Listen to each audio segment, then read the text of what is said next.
Olá, seja bem-vindo ao podcast Melhores Líderes, o podcast da liderança. Eu sou o César Nancy, co-founder e CEO da Pulses, e o tema desse nosso quarto episódio será clima, cultura, engajamento e motivação. Olha só que confusão. Eu estou aqui do meu lado, Michele Delicave, co-founder da Pulses e Head de Marketing Growth. Tudo bem, Michele? Olá, pessoal, tudo bem? Muito bom estar aqui novamente. E também o Renato Navas, que também é co-founder e Head de People Science aqui da Pulses. Fala, Rê. Tudo bem, gente? Bom estar aqui de novo com vocês. Clima, cultura, engajamento e motivação. Tem 4 construtos aqui. Então, vamos começar com a Michele. Diferença entre esses conceitos aqui. Você consegue, de forma didática, separar para a gente isso? Sim, vamos lá. Cultura tem a ver com a identidade da organização. É tudo que existe dentro da organização, né? São seus pressupostos mais básicos, é o que guia as estratégicas e o comportamento das organizações. Clima tem a ver com a representação do que os colaboradores percebem da empresa, né? Então, não tem a ver com satisfação. Às vezes as pessoas confundem com satisfação, né? Satisfação é eu gosto ou não, julgamento de valor, né? Engajamento é um fenômeno um pouco mais complexo. Ele é um fenômeno mutável, ele muda ao longo do tempo, ele é dinâmico e ele tem assim várias definições quando você procura na literatura, mas resumindo, né, ele vai contemplar tantos aspectos cognitivos, emocionais e físicos, está relacionado aos propósitos organizacionais e pessoais. Tem uma coisa que a gente pode ajudar os líderes a pensar, e por isso que é importante a gente trazer esse ponto, porque um líder, ele é um representante, é um disseminador da cultura. É muito importante que, primeiro, esse líder entenda que valores são esses, que vão dar o shape, a cara da organização, e o quanto eles estão coerentes com a estratégia que essa empresa está criando. Quando essa empresa cria a estratégia, né, e faz acontecer o jeito de ser dessa organização, as pessoas lá dentro vão começar a notar as coisas. E se elas gostam ou não disso, tem a ver com a satisfação, né? Então, por isso que é importante o líder ter bem claro esses conceitos, até para saber o que diz respeito do indivíduo, e talvez ele tenha que lidar, e o que diz respeito da organização, e o que ela quer fazer com isso. E que é importante ser trabalhado com os colaboradores em termos de escolha do colaborador.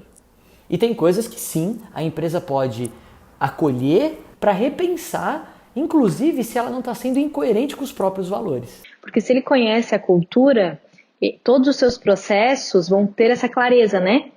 De cultura essa, quais são os valores. Então o processo seletivo ele vai estar muito bem estruturado já, né? Quem eu vou trazer para a minha organização tem os mesmos valores que a minha empresa possui. E também todos os processos de desenvolvimento, então isso sempre vai vir à tona, né? Essa é a cultura da empresa. Então mesmo que existam percepções de colaboradores de que existem coisas na empresa que não o satisfazem, mas isso faz parte da cultura, né? Quando você traz isso à tona, daí fica claro que o colaborador deve escolher, né? Quer ou não fazer parte dessa cultura. Renato, para um líder que hoje está na empresa, vivendo seu dia a dia lá, como é que ele mede a cultura? É possível medir a cultura? Primeira coisa, tem muita gente que vai entender cultura pelos seus elementos. Então, por exemplo, comportamentos, os símbolos que existem internamente, as crenças, as estruturas, né? Eu vou trazer um caso aqui. Uma vez fui selecionado, né, como um dos consultores, uma das consultorias. Uma demanda que veio até nós era: precisamos motivar os nossos colaboradores. Muito bem. Que maravilha. E a demanda foi: Renato, você precisa vir dar uma palestra motivacional aqui para os nossos líderes. Aí eu cheguei para essa gestora de RH e falei assim: posso te fazer uma visita? Para entender o que tinha ali de elementos da cultura que podiam revelar um pouco dessa falta de motivação. Aí cheguei lá e eu tenho uma premissa que é: desde a hora em que eu chego no estacionamento, eu tô diante de símbolos da cultura. Então, o slogan é importante eu olhar, a forma como a logo é definida, né? Vagas reservadas, boa, César. Cara, como é que acontece o negócio? Porque isso são símbolos de que isso é prioridade e talvez isso não é prioridade. Fui recebido na porta pela gerente de RH. Foi um espetáculo, achei assim uma gentileza muito legal. E ela cuidadosamente falou assim: Renato, seja bem-vindo, vem cá, entra aqui, mas vamos lá conhecer os nossos problemas. Daí eu falei: o que será esses nossos problemas, né? E aí quando ela abre a porta, eu me deparo com um galpão e dois aquários. O desenho era assim, eu tinha um corredor no meio desse galpão, dos dois lados de cada lado eu tinha as salas de vidro e eu tinha colaboradores com as suas estações de trabalho virados para o corredor e outros virados de costas para as pessoas que estavam viradas para o corredor, viradas para a parede. Então quando você passava na frente, no meio do corredor, você via pessoas de costas para você e pessoas viradas para você. E aí eu olho para a gerente e digo assim, tá, mas me explica. Ela assim, presta atenção, Renato. Não dá para saber se essas pessoas estão respirando ou não. Eu não escuto nada, ninguém fala nada, tá todo mundo aqui desmotivado, silencioso, cabisbaixo. E aí ok, tá, vamos entender. E quando eu entro no corredor e olho para as paredes, quando eu olhava para o meu lado, eu via o computador das pessoas que estavam viradas para a parede. E quando eu olhava para o espelho que estava acima da cabeça dessas pessoas, eu conseguia enxergar o reflexo dos seus computadores. Eu via o Os computador computadores que estavam das pessoas viradas para o corredor. Eu cheguei para essa pessoa e disse assim, mas fulana, por que o espelho assim? E aí a resposta foi, Renato, não vamos ser ingênuos. A gente não pode confiar nas pessoas. Fantástico. Muito bem.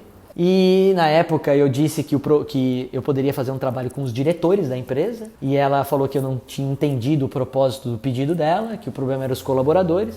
Mas eu acho que esse exemplo pode mostrar o seguinte, que o lugar onde as pessoas estão, ali, tinha uma crença que era não confiar nas pessoas. A crença era essa, não se pode confiar nas pessoas. Eu tenho que vigiar o que essas pessoas estão fazendo. E essa crença era tangibilizada por meio de símbolos, os espelhos, pessoas que de vez em quando passavam no corredor para tomar nota de alguma coisa e algumas questões estruturais que eram as baias de vidro para que todo mundo pudesse estar expostos, sendo vigiados, vistos. Então isso acabou moldando o comportamento das pessoas. As pessoas tinham um comportamento de sobrevivência a esse ambiente. O nosso papel aqui não é dizer se isso é certo ou errado, mas quando existe um comportamento que para a empresa é disfuncional, a primeira coisa que nós tínhamos que entender é o que está acontecendo nesses vários elementos da cultura que podem estar provocando isso. Eu também posso olhar a cultura de uma outra forma, que é por meio da dinâmica dessa cultura. Então, como é que esses elementos se interrelacionam? Mais ou menos como um símbolo de infinito, né, Renato? Tipo um 8 deitado, né? Ou seja, do lado direito estou olhando estruturas, na hora que eu mexo em alguma coisa nessa estrutura, isso vai reverberar na dinâmica das pessoas, que por sua vez vão realimentar essa estrutura. Se a gente for parar para pensar, então se por acaso, Renato, você fosse fazer um trabalho nessa empresa de motivação, o pessoal até iria voltar um pouco mais motivado. Porém, assim, engajamento a gente não consegue fazer com que aconteça dessa forma, né? Nem mudança de clima e nem mudança de cultura. Isso. Então, somente com um trabalho top-down que a gente conseguiria, de fato, trabalhar com a cultura, né? Para que realmente a gente pudesse mudar um pouco dessa estrutura e desse comportamento das pessoas. A gente sabe que uma mudança estrutural, incremental na empresa, via de regra, mais efetivamente acontece de top-down. Por quê? Porque, teoricamente, eles podem escolher quem sai e quem fica, né? Isso confere a eles poder. Mas eu quero fazer uma provocação aqui. Nós temos que tomar cuidado, porque provavelmente você que escutou essa história ficou pensando assim, pode ter ficado, meu Deus, coitado dessas pessoas que estão trabalhando nesse lugar. Onde já se viu ficar... Como que pode? Que absurdo. Coitada dessas pessoas ficar num lugar desse, sendo vigiadas. Pois bem, gente, lembrem que, via de regra, a grande maioria das pessoas que trabalham nas organizações são adultas. E elas escolhem estar em certos lugares, né? Então aqui nós temos que tomar cuidado para entender que não existe vítimas. Existem pessoas que de alguma forma entendem que este lugar reforça algo nelas. E talvez este lugar pode ser conhecido para elas, seguro, confortável para elas. E talvez ela não seja parecida, mas alimenta ela de alguma forma, né?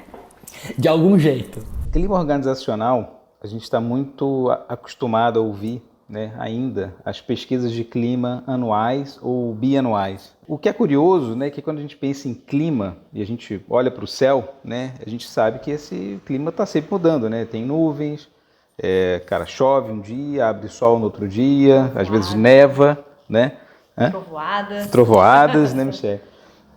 E assim, quando a gente para e tira uma foto, né, em algum momento, será que de fato a gente está refletindo o que é o clima daquela empresa ao longo de todo um certo período?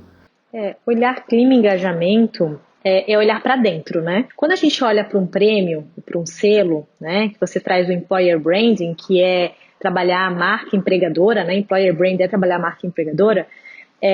Você está olhando para fora, né? Então, só tomar um cuidado, porque são coisas distintas, né? Então, em primeiro lugar, qual que é o objetivo de uma pesquisa de clima, né? E de escutar continuamente os meus colaboradores, né? É olhar para dentro, olhar qual que é a percepção dos colaboradores em relação a todos os aspectos da nossa cultura. E aí, pensar em ações, propor ações para melhoria, né? Daquilo que a gente coletou. Uma crítica boa aí é que talvez a gente esteja muito contaminado por essa cultura de Instagram e a gente tenta instagramizar tudo, né? Ou seja, mostrar para fora como nós somos legais e internamente damos conta de muito pouco. Por que a gente olha fluxo de caixa, vendas, estoque, né, continuamente? Agora, o clima e as pessoas que fazem o negócio acontecer uma vez no ano. Eu queria explorar um pouquinho mais essa responsabilidade, o papel, né, sobre clima e engajamento, que em muitas empresas ainda é uma função do RH, aí que tem sido alvo de muitas críticas aí nos últimos tempos. Queria ver um pouquinho da visão de vocês, depois eu vou trazer uma também para complementar. Culturalmente, o RH tinha esse papel, né? Quando eu, pensando em RH, quando eu era, fazia parte, eu ocupava esse papel, né? E quando eu estudava, para mim fazia todo sentido, não, isso realmente tem que estar dentro do papel do RH. Porque os líderes são incompetentes, né? Pois é, quando eu assumi a cadeira de líder, né? Essa Calma é uma aí. premissa, né? Que talvez seja presente em muitas empresas. Sim. E aí, quando eu assumi esse papel de líder, né, de estar à frente de um time, eu percebo quanto é importante eu conhecer como que é a percepção do meu time em relação à cultura da empresa, né, a minha gestão, e entendo que é muito mais uma responsabilidade do líder, porque eu preciso ser ágil, inclusive, né, identificar o que está acontecendo para agir proativamente. Se eu for depender do RH, tô dependendo, né, o RH tem diversos processos que tocam e são processos extremamente importantes, assim, acho que não tirando a importância do papel do RH, mas no dia a dia que o líder está ali, né, eu acho que ele não precisa de uma babá, né, para dizer o que deve fazer ou não em relação à gestão do clima dos seus times. Ao Tem RH. muito RH que é babysitter de líder, que prepara PowerPoint para líder quase todo mês. Aquilo que é local talvez tenha a particularidade da liderança ou da característica do trabalho, né, daquele local, e que precisa ser respeitado. Agora, tem coisas que podem ser globais e que diz respeito à cultura e que pode ser puxado isso por quem está olhando de uma forma mais macro, que pode ser o RH e que podem ser os grandes líderes da organização que se preocupam com o todo, né? E aí pensar sobre o que se quer fazer com isso, eu acho que essa é uma tarefa de todos, né? É claro que o RH tem uma responsabilidade muito grande de puxar certos assuntos, né? De criar certas políticas, né? Ou estudar melhores políticas, mas eu acho que aqui tem um ponto importante, como vocês trouxeram. Gestão de pessoas não é com o RH. Gestão de pessoas é com o líder. O RH pode apoiar o líder a olhar para a sua gestão e para a forma como ele está impactando o ambiente e o todo. Muito bem, pessoal. Excelente bate-papo aqui com vocês. Queria agradecer aos ouvintes que estiveram aqui até o final. Obrigado por estarem aqui conosco. Siga nosso podcast nas plataformas. Eu descobri que a gente está em várias, não só no Spotify, né, Mi? Descobri esses dias aqui, fantástico. É o poder da multiplicação dos podcasts. E toda semana a gente tem aqui um novo episódio nessa nossa primeira temporada. Segue também a Pulses lá no LinkedIn, Facebook, Instagram, @PulsesEngage. Muito conteúdo legal por lá. Michele cuida com muito carinho dos conteúdos com a equipe dela. Tem diversos artigos e e-books lá também. pulses.com.br e também a nossa comunidade melhoreslideres.com.br, também cheia de conteúdos relevantes para a liderança. E gratuitos. E gratuitos. Boa, Renato. Excelente. Obrigado, gente, e até o próximo episódio com mais um Melhores Líderes. Até mais. Tchau, gente.